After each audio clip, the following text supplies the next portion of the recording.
நமஸ்காரம். உங்க கல்பனா ஸ்ரீகாந்த். கடகராசி மற்றும் கடகலக்ன அன்பர்களுக்கு எப்படி இருக்கு அப்படின்றது இந்த பதிவுல பார்க்க போறோம். சரி, ரொம்பவே கடகராசிக்காரங்க மன உளைச்சல்ல இருந்து இப்பதான் ஓரளவு நல்லா இருக்கீங்க. இந்த மாசம் இருக்கக்கூடிய கிரகநிலைகள் உங்களுக்கு ரொம்ப ரொம்ப ரொம்ப ஃபேவரபிளா இருக்கு. வருட கிரகங்கள் அந்த அளவுக்கு உங்களுக்கு சாதகமா தான் இல்லை. ஸோ கோச்சாரம் அப்படின்னு மூவ்மெண்ட் உள்ள கிரகங்கள் பாசிட்டிவா இருக்கு. உங்களுடைய திசா புத்தி நல்லா இருந்தது அப்படின்னா ரொம்பவே இந்த மாசம் நல்லா இருக்கும் அப்படின்றத நீங்க பார்த்துக்கோங்க. இதுல முக்கியமா என்ன அப்படின்னு பாத்தீங்கன்னா, 2ல கேது, அதே மாதிரி பாத்தீங்கன்னா 8ல ராகு போய் உட்கார்ந்துட்டு இருக்கார். அதுல எந்த ஒரு மாற்றமும் இருக்க போறதுல அந்த ஒரு விஷயத்துல நீங்க கேர்ஃபுல்லா இருக்கணும். 9ல சனி ஓகே, பட் மற்ற கிரகங்கள் எல்லாம் உங்களுக்கு ஃபேவரபிளா இருக்கு. குரு ஸ்டார்டிங்ல ஜென்ம குருவா இருப்பார், அப்புறம் 12ஆம் வீட்டுக்கு போயிடுவார் அப்படின்றத ஞாபகம் வச்சுக்கோங்க. சரி, எது நீங்க இப்ப யூஸ் பண்ணிக்கணும், எது இதுல காஷனா இருக்கணும் அப்படின்றது பாயிண்ட் பை பாயிண்ட் உங்களுக்கு சொல்றேன். நீங்க அதை நோட் பண்ணி வச்சுக்கோங்க. நம்ம சேனலுக்கு தான் ஃபர்ஸ்ட் டைம் பாக்குறீங்கன்னா சப்ஸ்கிரைப் பண்ணிக்கோங்க, பெல் பட்டனை பிரஸ் பண்ணுங்க, ஆல் என்ற ஆப்ஷனை சூஸ் பண்ணிக்கோங்க. ஃபர்ஸ்ட் அண்ட் ஃபார்மோஸ்ட் உங்களுக்கும் உங்களுடைய குழந்தைங்களுக்கும் நிறைய பேர் கடகராசியில கேட்கறது என்னன்னே தெரியல, இப்போ பையன் பேசுறதே இல்லை, பொண்ணு திரும்பி கூட பார்க்க மாட்டேங்குது அப்படின்னு நிறைய மன உளைச்சல் உங்களுக்குள்ள போயிட்டு இருக்கு. பட் அதுக்கெல்லாம் ஒரு முற்றுப்புள்ளி வைக்கக்கூடிய அளவுல இந்த மாதம் இருக்கு. ஸோ நீங்க இந்த டிசம்பர் மாசத்துல உங்க பையன் பொண்ணுகிட்ட போய் என்னமா நடந்தது, எது நான் சொன்னது உனக்கு இந்த அளவுக்கு மனசு பாதிச்சிருக்கு அப்படின்னு மனசை விட்டு பேசுங்க. ஆட்டோமேட்டிக்கா இதுதான் காரணம்னு அதை சொல்லுவாங்க. அந்த காரணம் உங்களுக்கு பெருசாக இல்லாம இருக்கலாம், ஆனா அவங்களுக்கு ரொம்பவே மனசை போட்டு தாக்கி இருக்கும்.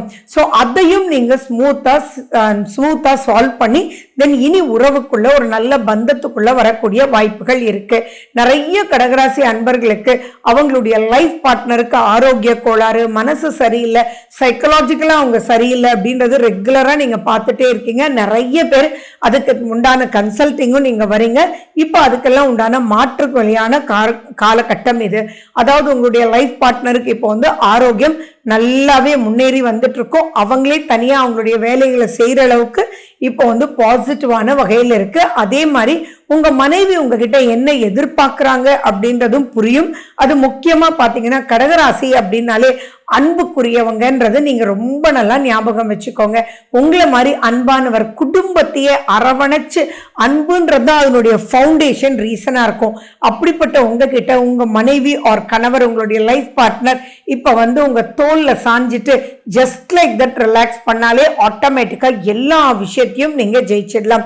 2ஆம் வீட்டுல கேது இருக்குன்றது ஞாபகம் வச்சுக்கணும். அதே மாதிரி கொஞ்சம் அந்த இடத்துல கொஞ்சம் கடுமை தெரியுது. ஏன் எப்பயுமே கேது அங்கதானே இப்போதைக்கு பெயர்ச்சி ஆனதுல இருந்து இருக்கார் அப்படின்னாலும் கொஞ்சம் எக்ஸ்ட்ரா காஷனா நீங்க இருக்கணும். ஏன்னா அது சூரியனுடைய வீடு. சூரியன் உங்களுக்கு 5ஆம் வீட்லயும் 6ஆம் வீட்லயும் டிராவல் பண்றதுனால கொஞ்சம் குடும்ப சம்பந்தமா அவங்க என்ன சொன்னாலும் நிதானமா அவங்க முடிக்கிற வரைக்கும் வெயிட் பண்ணிட்டு அதுக்கப்புறம் உங்களுடைய ஒப்பீனியனை சொல்லுங்க. ஏன்னா அவங்க சொல்றது ஒன்னா இருக்கும், நீங்க புரிஞ்சுக்கிறது வேறையா இருக்கும். அதனால அதுல மட்டும் நீங்க கேர்ஃபுல்லா இருந்தீங்கன்னா போதுமானது. நீங்க வாக்கு கொடுத்தல் அப்படின்றது தயவு செஞ்சு அவாய்ட் பண்ணிடுங்க. சரி, நான் கண்டிப்பா வாங்கி தரேன், கண்டிப்பா நான் முடிக்கிறேன் அப்படின்னு சொல்லி ஈவன் உங்களுடைய ஜாப் அண்ட் பிசினஸ் எந்த ஒரு விஷயத்துக்கெல்லாம் நீங்க எஸ் நான் முடிப்பேன்னு சொல்வீங்களோ அந்த இடத்துல மேக்சிமம் முடிப்பேன் அப்படின்ற ஒரு வேர்டை நீங்க யூஸ் பண்ணிக்கோங்க. அதெல்லாம் ரொம்ப கேர்ஃபுல்லா வாக்கு ஸ்தானத்துல இருக்கணும். அதே மாதிரி உங்களுடைய உடல் ஆரோக்கியத்திலையும் நீங்க ரொம்ப கேர்ஃபுல்லா இருக்கணும். ரொம்ப நாள் மனசுல நிம்மதியான தூக்கம் இல்லாம இருந்தீங்க.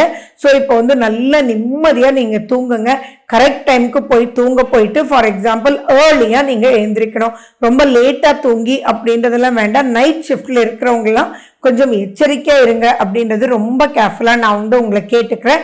அண்ட் மேலும் பாத்தீங்க அப்படின்னா பிரெக்னெண்டா இருக்கக்கூடிய லேடிஸ் கொஞ்சம் கேர்ஃபுல்லா இருக்கிறது ரொம்ப இம்பார்ட்டன்ட். ஏன்னா 2ல கேது, சூரியன் போய் 5ஆம் வீட்டுல உட்கார்ந்து இருக்கார்.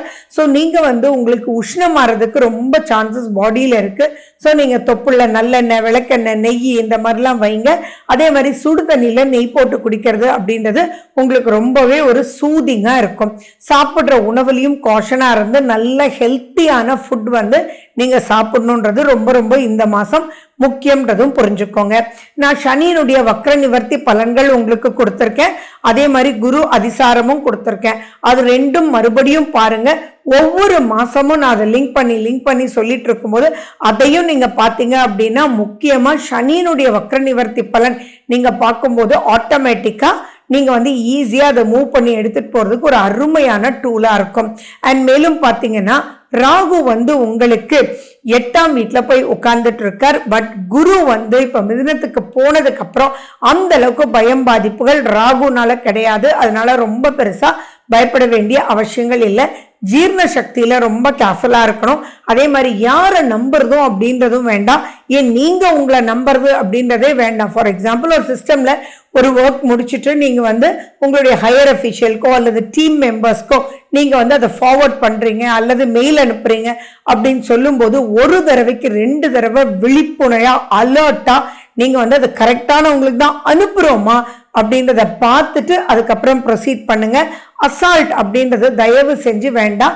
ஸோ அப்போ இந்த இடத்துல என்ன ஆகணும், நீங்க எல்லாம் ஒர்க் பண்றது செய்யறதெல்லாம் ஓகே, ஒரு டைம் ஒதுக்கிக்கோங்க. அதை கிராஸ் செக் பண்ணணும், ரீசெக் பண்ணணும்.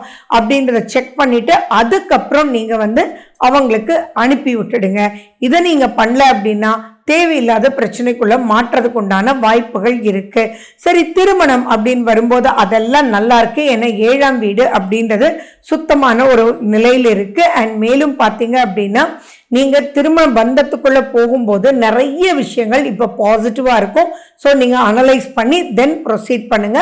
பட் தசா புத்தியை தயவு செஞ்சு கண்டிப்பா பார்த்துக்கணும் அப்படின்றது நீங்க ஞாபகம் வச்சுக்கணும். ஏன்னா அகெயின் திருமணம் அப்படின்றது குடும்பம் தானே. குடும்பஸ்தானத்துல கேது இருக்கிறதுனால தான் இந்த வார்த்தையை நான் சொல்றேன்.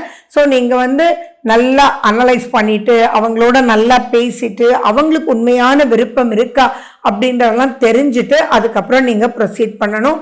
அதே மாதிரி நட்பு வட்டாரத்திலையும் நீங்க என்ன சொன்னீங்களோ நீங்க சொன்னதை நீங்க சொன்ன மாதிரி அவங்க புரிஞ்சிருக்காங்களா அப்படின்னு பார்க்கறது ரொம்ப ரொம்ப ரொம்ப இம்பார்ட்டன்ட். சிலதெல்லாம் நம்ம ஃப்ரெண்டு தானே அப்படின்னு சொல்லி நீங்க போன்ல பேசுவீங்க இல்லையா, ஜென்ரலா பேசுறது ஓகே. ஆனா முக்கியமான சில விஷயங்கள் டிஸ்கஸ் பண்றதுக்காக பேசுவீங்க அப்படின்னா தயவு செஞ்சு நேர்ல போய் கண்களை பார்த்து நீங்க பேசுங்க. அப்போ அவங்க நீங்க சொல்றத கான்சென்ட்ரேட் பண்றாங்களான்றதை நீங்க வந்து தெளிவா கண்ணில் பார்த்துக்க முடியும். போன்ல பேசும்போது மேபி ஓகேடா ஓகேடா அப்படின்னு சொல்லிட்டு ஏதோ ஒரு ஒர்க் அவங்க பண்ணிட்டு இருக்கலாம்.